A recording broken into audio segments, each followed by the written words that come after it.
Yes, that's right. It's Joe here for Joyrider TV.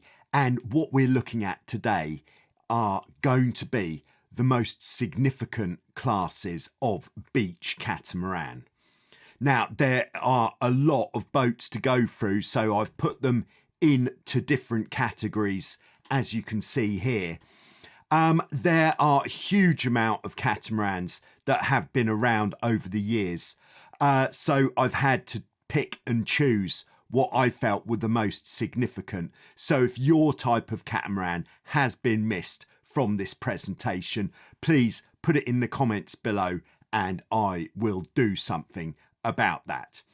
Also, while we're here, I just have to say I've done everything I can to get the permission to use all of the photographs in the presentation. So again, if your photograph is in the presentation and you didn't get a credit, apologies, but I did do everything that I could. So before we start looking at the boats, we're going to have a quick look at the small catamaran handicap rating system. This is a system so that we can effectively have a pretty good idea of what the performance of the boat is going to be. The lower the number means the faster boat. This is calculated using some sort of equation using the length. Longer boat will be faster. The width, a wider boat will be faster. A lighter boat will be faster. Taller mast, faster.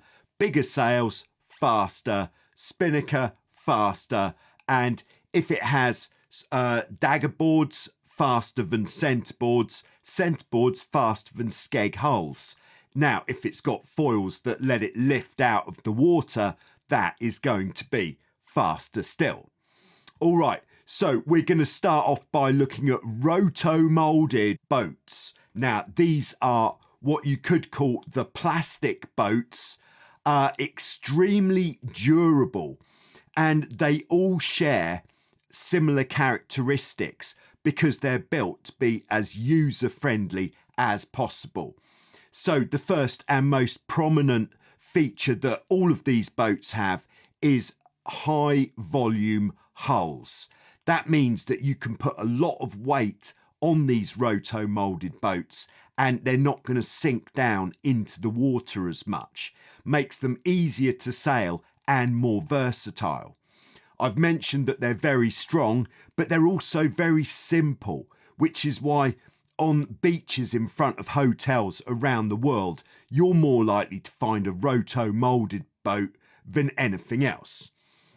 Here we can see the range of Hobie rotomolded boats, more recent ones, the Catsy being the smallest, up to the Max, which is the most performance from the Hobie range, but possibly the most famous rotomolded catamaran of all time has to be the Hobie Wave. Yes, you'll find more Hobie Waves around the world than any other rotomolded catamaran. Originally designed back in the 80s, very, very simple. There is nothing on the boat that doesn't need to be on the boat. Here we can see on this chart, very easy to use. Yes, you won't find a boat much easier to use than a Hobie Wave. A very wide crew weight window means you could sail with just a 30 kilogram child on board, or right up to load it up with about 300 kilos, maybe even more, and she'll still tickle along nicely. Not the highest performance, but there's got to be some sort of compromise there somewhere. Now, racing, you may find this quite surprising, but the Hobie Wave does have a very competitive racing fleet, especially in the US. This year in particular is the Hobie Ultra Cup, where expected to be over 150 Hobie Waves on the racecourse. Now that is going to be fierce. Oh yes. All right, so moving on. A much more modern design of rotomolded boat is the RS Cat 14. Higher performance than something like the Wave, and with a lot of design features to make up for little niggling points that have been found in older types of roto-molded boat. Another one in the 14-foot category is the Topaz. They have a versatile design. They're designed to be user-friendly, of course durable, high performance, and lightweight and portable. With all of these types of boat, all you need to do is add a bit of wind, leave the crew at home, get out on the trapeze, and yes, you will find some great performance on all of these types of boat if you go looking for it.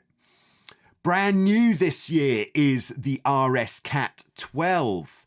Very simple and lightweight, and again, a lot of the pain points of older designs have been addressed here. The most prominent, perhaps, with the RS range is that with the older designs, there was just nowhere to grab hold of the boats, especially if you needed to carry one. So now you can see that the boat has got these ribs in the hulls to lift it by, handles in the bows. A great choice of boat for the lighter sailors, for kids, or if you just want the lightest possible roto-molded boat. Topaz also producing a 12-foot version, but for the larger sailor or for the sailor looking for more performance, the 16-footers would be more appropriate. The 16-footers, quite standard these days to come with an optional spinnaker as well, just to give it that bit more tickle on the downwind legs when you need a bit more tickle. Of course, Topaz there with a 16 as well, offering some great performance and even more volume. So if you wanted to sail with 3 adults, this would be a great choice. The most famous 16-foot roto-molded boat of all time has got to be the Dart 16. You'll have seen more Dart 16s at teaching establishments around the world, possibly than any other roto-molded boat. Also offers some absolutely great performance, and it has become its own racing class as well. Now, a notable mention has got to go to the Hobie Getaway, which has got to be described on this occasion as the ultimate party boat.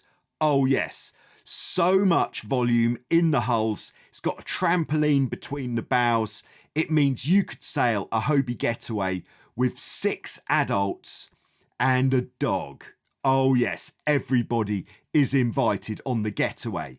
We've got the picnic bench style wings as well, just to really boost the amount of space on the boat. Yeah, great boats, very fun to sail, and you'll find these in a lot of rental establishments, especially in the US. Then something completely different is the Hobie Bravo, which is almost not classed as a catamaran. This type of hull was originally designed as a tunnel hull, mono hull, but we're including it in the catamarans because why shouldn't we? A great fun boat, very easy to sail, very practical, very quick to rig because the mainsail actually rolls around the mast. So all you need to do when you want to take your Bravo out on the water is unroll the sail around from the mast and off you go. A great time. You could sail a Bravo with 1, 2, or maybe even 3 people on board.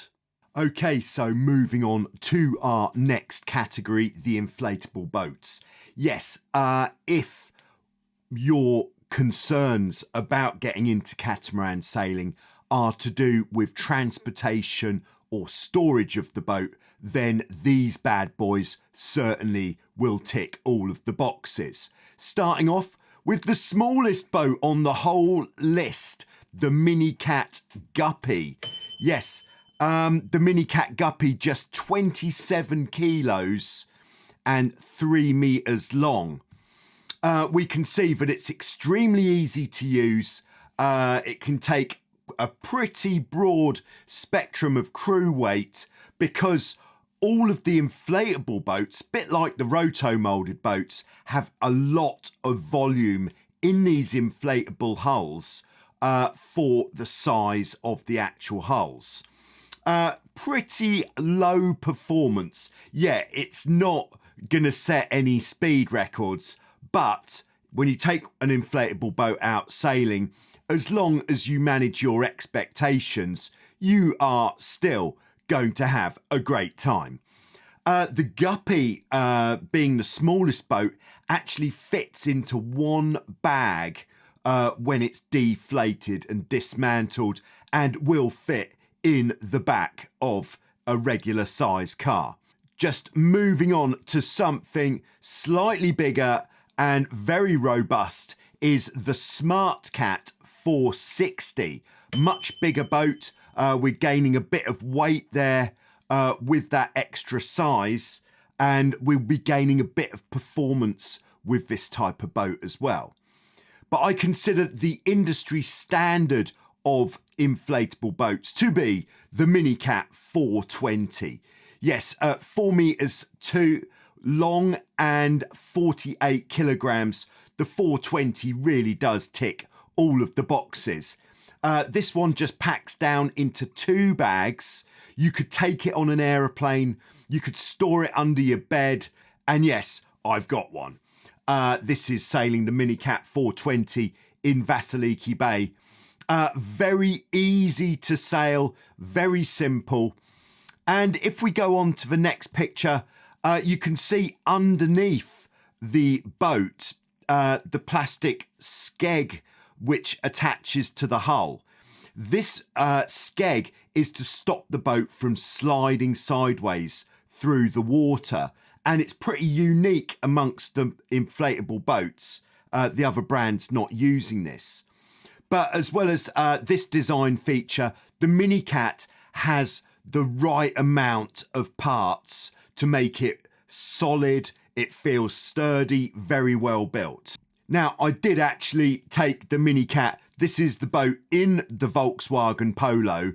And because the boat is so compact, I could actually take it down onto this remote beach, heading out on an expedition to actually take the boat into a cave, which I would never have been able to do on a conventional catamaran. Not only because of the launching site, but also, as you can see here, the actual headroom in the cave was a consideration. But thanks to the inflatable boat, I had this great experience. Okay, so moving on to what might be described as the Rolls Royce of inflatable catamarans, and that is the Happy Cat. Yes, these are really the highest end inflatable catamarans out there, and I'd have to say the price tag does reflect this. Happy Cat actually make an inflatable boat where all of the beams and the mast is all carbon fibre, so much lighter.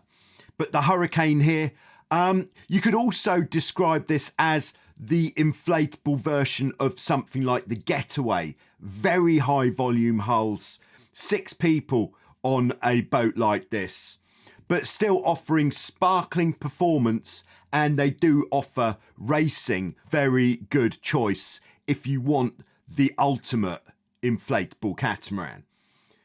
Then the original inflatable catamaran, as far as I know, was the Catapult, coming out of the UK back in the late 80s. The Catapult was designed to be a much more practical boat to transport than a conventional catamaran. It features this large metal frame. It would all have to go on the roof of your car. And then it had these plastic nose cones to give that volume to stop it from nose diving. The Catapult did lay down some pretty decent speeds at the Speed Week competitions in the UK back in the day. I believe it reached around 18 knots. But still, there is a small fleet that exists within the UK where they get together and race regularly. Okay, so now we are going to come on to some of the most significant catamarans ever to be built. And yes, that is those with the asymmetric hulls. Now, with the hull shape, we're going to always need something to stop the boat from sliding sideways through the water. So on an asymmetric hulled boat, what these have is a very flat outside edge, and that is what stops it from sliding sideways through the water. So starting off with the Hobie 13, if you even knew this boat existed. This was first launched back in the 80s as a children's boat, but really did offer some great performance and fun sailing. A large outside flat edge gave some good leeway prevention. It is reasonably unlikely that you'll be able to find a Hobie 13 for sale, but if you're looking for a boat in this size, the Hobie 13 really is a great choice. A lot of volume for the size of the boat and under 100 kilos, so it is reasonably easy to manage on the beach. That is one consideration with any type of catamaran that you're looking to get involved with, is can you pull it out of the water? All right, we're now going to Australia, where there is a stronghold of 14-foot catamarans. And the first one we're going to look at is the Windrush 14. Originally known as the Surfcat. And in the USA, the Windrush 14 is known as the Track 14. It's kind of like a licensed version of the Windrush. But the main difference between those two is that the Track 14 is heavier built and thus a bit heavier. It's these days the Windrush is mostly sailed solo, but you can sail it with two people on board. Recommended weight is up to around 130 kilos of weight on the boat. It's pretty simple, but it does have a boom on there, so it is a step up from the boats we've been looking at so far. Offers very good performance. It's great for beginners, but it's also popular with experienced sailors. They have a Australian Nationals every year, and the average turnout for one of these events is around 20 boats. Now, there are apparently Windrush 14s available new, but there's a good second-hand market as well. The Windrush, incidentally, made of fiberglass. Still in Australia, that is the Maricat 4.3, which was first actually built in the early 70s. So you can maybe see that from the design stylings, but the design does look a little bit dated. And the fact that it looks slightly similar to the Hobie Cat, perhaps no coincidence there, because the Hobie Cat back in the early 70s was selling very well. So other manufacturers were wanting to get a piece of that action. The Maricat is still going strong with new boats available, but they're built to order. And again, has a good racing fleet in Australia with about 1,000 boats around in the country. Although the sale numbers that we can see there does suggest that there may be more. So the original asymmetric hulled catamaran, first built in 1967, is of course the Hobie 14. And the Hobie 14 is still going strong, and that is a great testament to this fantastic design. I'd say the main design feature on the Hobie 14 is the low volume hulls. These low volume hulls make the boat very difficult to sail because it sinks down in the water much more, and it means there isn't a central pivot point on the boat as well, which does make it one of the most difficult catamarans to sail out there, in fact, would you believe. It does suit a slightly lighter crew weight. You can sail a Hobie 14 with two people, but it's very much geared towards the single-handed sailor. There's still great racing in the Hobie 14 fleet around the world. And here's actually the start of one of the races at last year's Hobie 14 US Nationals. A fleet of just under 30 boats. Great conditions there at Ocean Springs, Mississippi. And as you can see, the format that the boat is sailed in racing is just with the mainsail, no jib, but yes, we are using the trapeze. Great performance there. And of course, the other byproduct of the boat having such low volume hulls does mean that it is relatively easy to capsize. This is Chris in Vasiliki doing a dynamic Superman pitch pole on the Hobie 14 because it is very easy if you put your weight in the wrong place to stick the nose in. Because of the low volume hulls of the Hobie 14, it was deemed necessary to make another design which could carry more weight. And in 1971, the Hobie 16 was born. More volume in the hulls made it the perfect double-handed boat for sailors up to around a combined weight of 160 kilograms. It's got an amazing power to weight ratio, and the Hobie 16 picks up and gets going even in a relatively light wind. There are more Hobie 16s in the world than every other catamaran put together. This is my belief, with over 100,000 Hobie 16s built to date. Yet you can sail a Hobie 16 single-handed in probably up to around comfortably about 16 knots of wind. It's a very, very fast boat as well. In a straight line on a reaching course, the Hobie 16 can reach speeds in excess of 20 knots, which does make it one of the fastest catamarans out there in a straight line. So boats are being supplied for competitions every year. There's a World Championships and a European Championships going on regularly. And what is really nice is Hobie Cat supply matching sails for these events. Here are a few examples of some of the designs from over the years. And it really does make it look quite spectacular on the start line especially.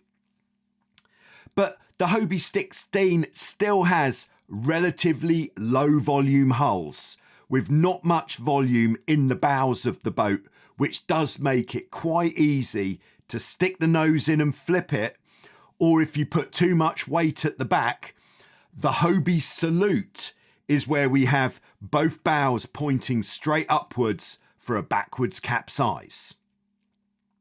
Another manufacturer of catamaran in the States back in the 70s was Prindle.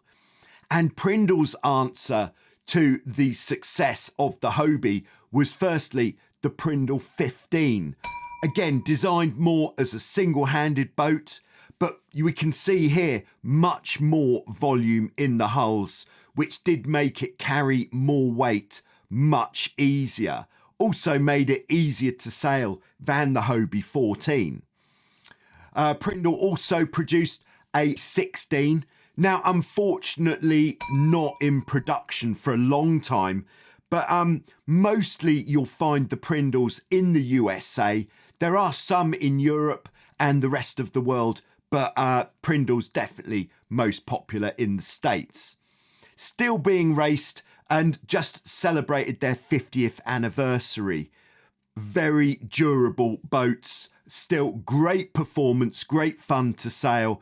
And here we can see an example of a Prindle 16 with custom sails that have been painted by Chris Picknally of Flying Fish Arts. Very nice. Now, for those that were too heavy for the Prindle 16 as a two-person team, the Prindle 18 came along, which is just a scaled up version of the 16. And as we can see here, Prindle were marketing it as the first choice for the second-time buyer. Because the asymmetric hulls came with these problems with the tacking, made them more difficult to sail, a new hull shape was born, and that was the skeg hull. Much like the keel on a yacht, the skeg hull offers much easier sailing, and the best place to start is probably the best place to start, which is the Hobie Dragoon. First introduced around 2001, the Hobie Dragoon was introduced as a youth boat. So a great choice of fiberglass catamaran for a two-person youth team to sail on. Had a relatively simple rig, a very good skeg hull design, which makes the boat easy to handle. Probably weight range would be up to around 110 kilos combined, but optimal would be more like 80 or 90 kilos combined, as it was designed as a youth boat. But relatively high volume hulls, which made it much less likely to stick the nose in. But racing is going on in the Dragoon class. At every Hobie event, like every year in Europe anyway, there is what is known as a multi-Europeans. And at these multi-Europeans or world events, a lot of the time the Dragoon class is also supported, and Hobie will a lot of the time supply a fleet of Dragoons so that the youth sailors can get involved and battle it out on the water.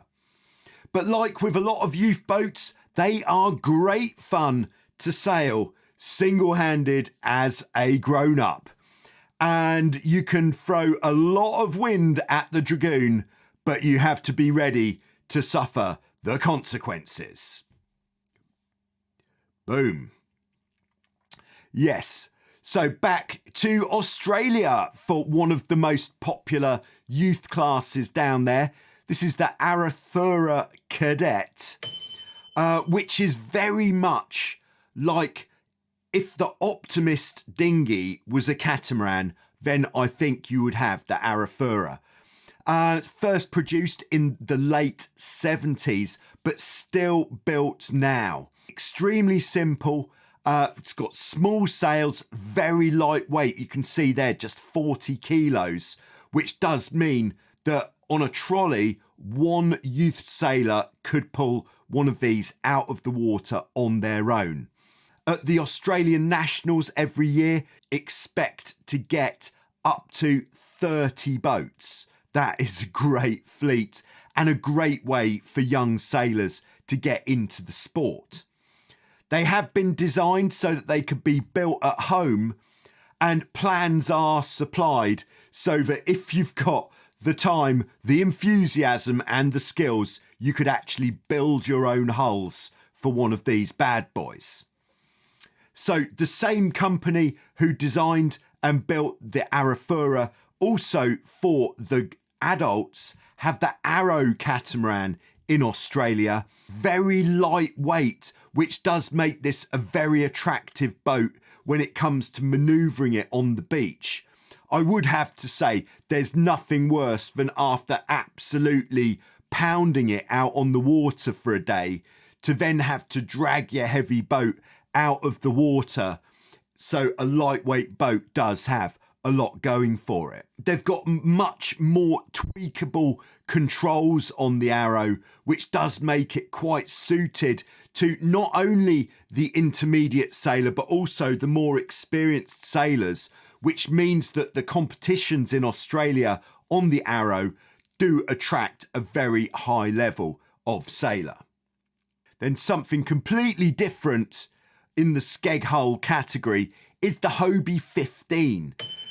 Designed back in the early 90s as a training boat from Hobie. We can see on here it's got a very high sail, which means that it's very easy to cross the boat. No boom. You're not going to hit your head on that sail because it's so high up. And very good volume distribution makes it very easy to sail, and possibly one of the best teaching boats of all time.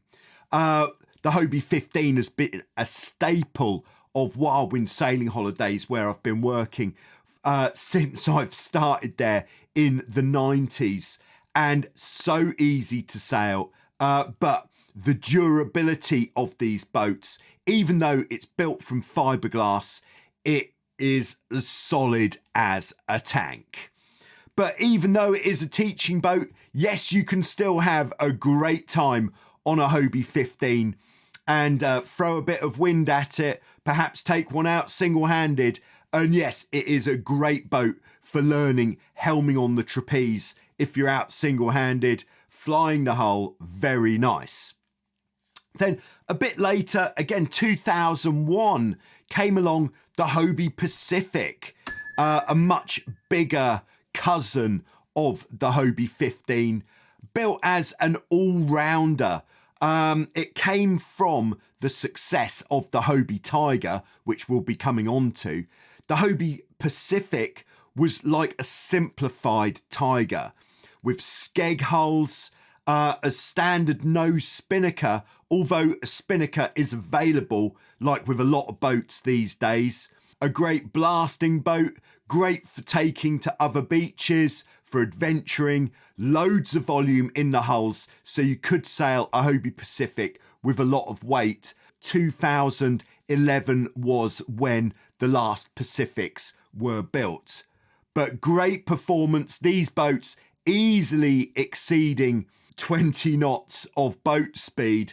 But even though the Pacific has got a lot of volume in the hulls, this is proof that yes, you can pitch pole anything if you send it hard enough. So now moving to France, we have the SL16. This was originally launched in 2003 as a youth racing class. And yes, the SL16 did steal some of the thunder from the Dragoon class. But because it is a bigger boat, the SL16 had more volume and higher performance than the Dragoon, which did make it have a wider weight range for sailors to race on.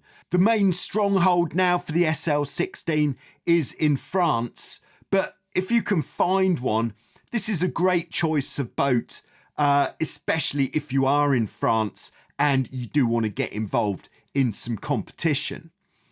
Now, if you want to get involved in some competition in the UK, another great choice would be the Dart 15. The Dart 15, originally designed as a single-handed boat, but with the added jib, it can be sailed equally as a double-hander. So the three formats for Dart 15 sailing would be either just with the mainsail, using the trapeze. This would be for racing. The racing fleet is just with the main. You could sail it as a sprint, which is single-handed, trapeze and jib, or you could sail it with the jib as a double-handed boat. But as a double-hander, it does mean that you would need to have a very lightweight crew. The Dart Catamarans are very simple. No boom, a simple main sheet traveller system, simple downhaul, and but really do offer some sparkling performance. Certainly one of the most popular racing classes in Europe, especially up until the late 90s. The Dart 18 really is a great first catamaran to have if you are looking at sailing as a team. Quite expensive now to buy new, but there are plenty of used boats around.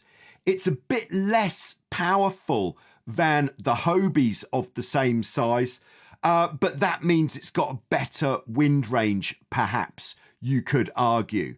It's lightweight, which means you can handle it easily on the beach, but part of this lightweight construction does make it a bit more fragile, which just means you have to really look after the boat, especially on the beach. The skeg hulls make it easy to tack and very fast in a straight line.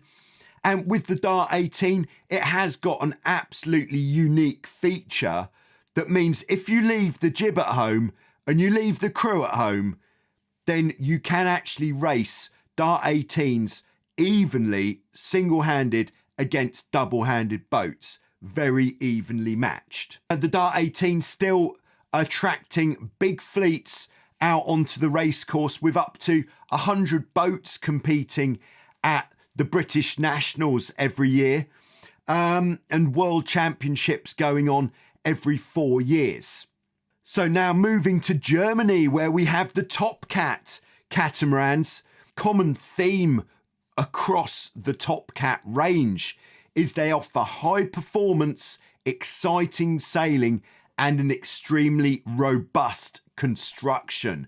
Yes, the K2X is possibly one of the most exciting boats from the Tomcat range, weighing in at just 160 kilograms, double trapeze, optional spinnaker for a bit more sizzle on the downwind leg. It really is a great choice of catamaran.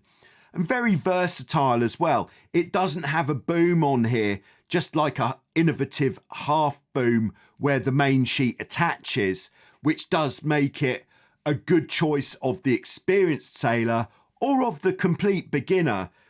The flagship of the Tomcat range is the K1, the 18-footer, offering higher performance, higher speeds, and a broader spectrum of crew weight that it could carry.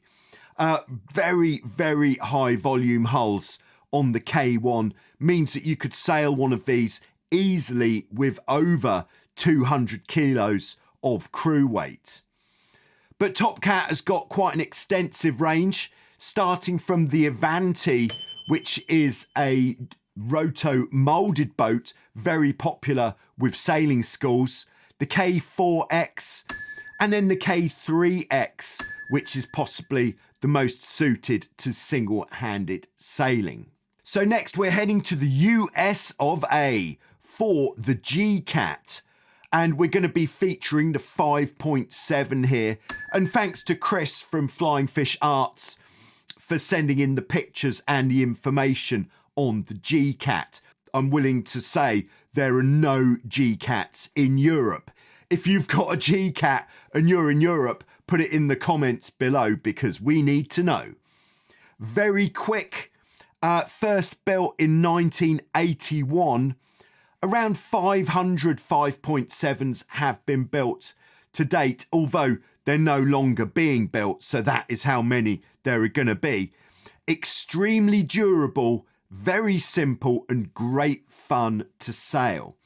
The best conditions for the G-Cat are in light to moderate winds. Because they're lightweight for the size, they really do pick up and get going for the size of the boat. The G-Cat also features a very innovative rudder kick-up system. All of the different catamarans have a system for locking the rudders down, and sometimes you don't even notice it, but on other boats, you might think this rudder system is doing my head in. Okay, but the G-Cat also, like a lot of catamarans, lending itself to camping trips very nicely. And we can see here on the 5.7, we've also got a trampoline that goes between the bows.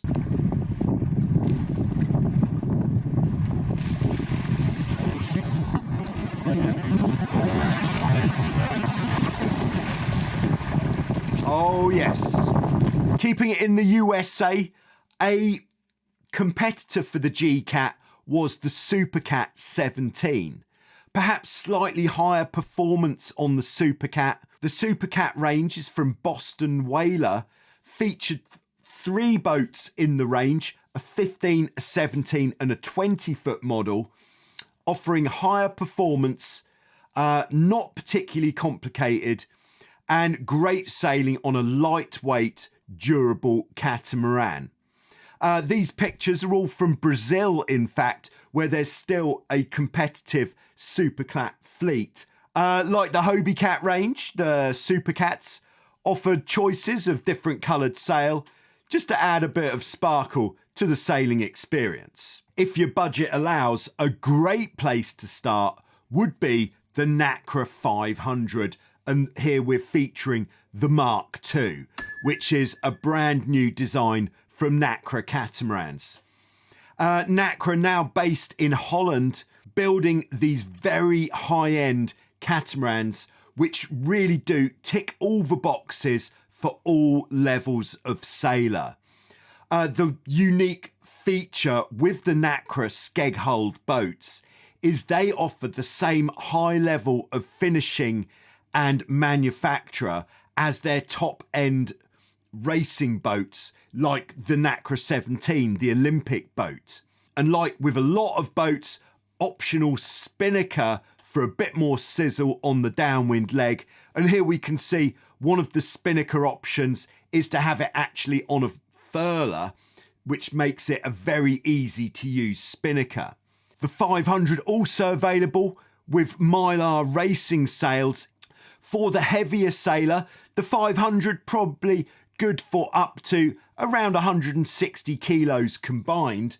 But for more than that, the Nacra 570 is possibly the highest performance of any of the skeg-hulled catamarans.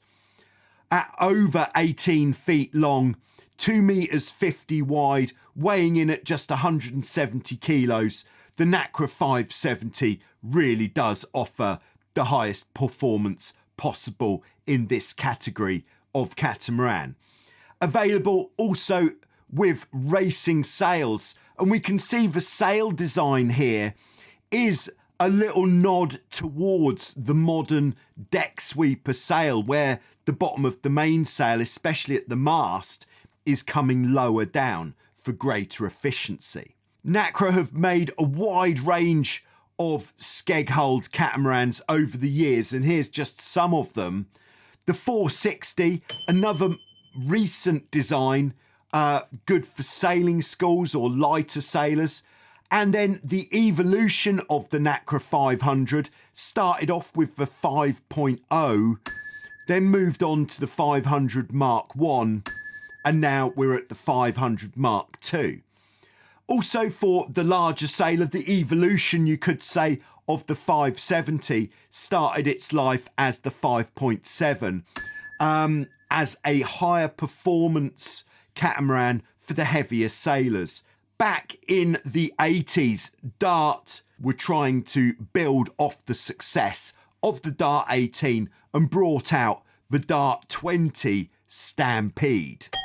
Basically, it was everything about the Dart 18 scaled up. So bigger sails, double trapeze on here, issues with durability, perhaps a bit of an issue with the Dart 20, because when you scale things up and you don't add a dolphin striker to the front beam, things are going to happen. Following the Dart 20 was the Dart TSX, which we're not going to feature here because there were very few built. But following the TSX was the Dart 6000. And yes, I did have the pleasure of racing a Dart 6000 with none other than Brian Phipps, the guy who wrote the Catamaran book. The Dart 6000 was a really fun boat to sail and the flagship of the Dart range back in the mid-90s. The unique features with the 6000 was for a boat of this size to have skeg hulls was really quite unheard of.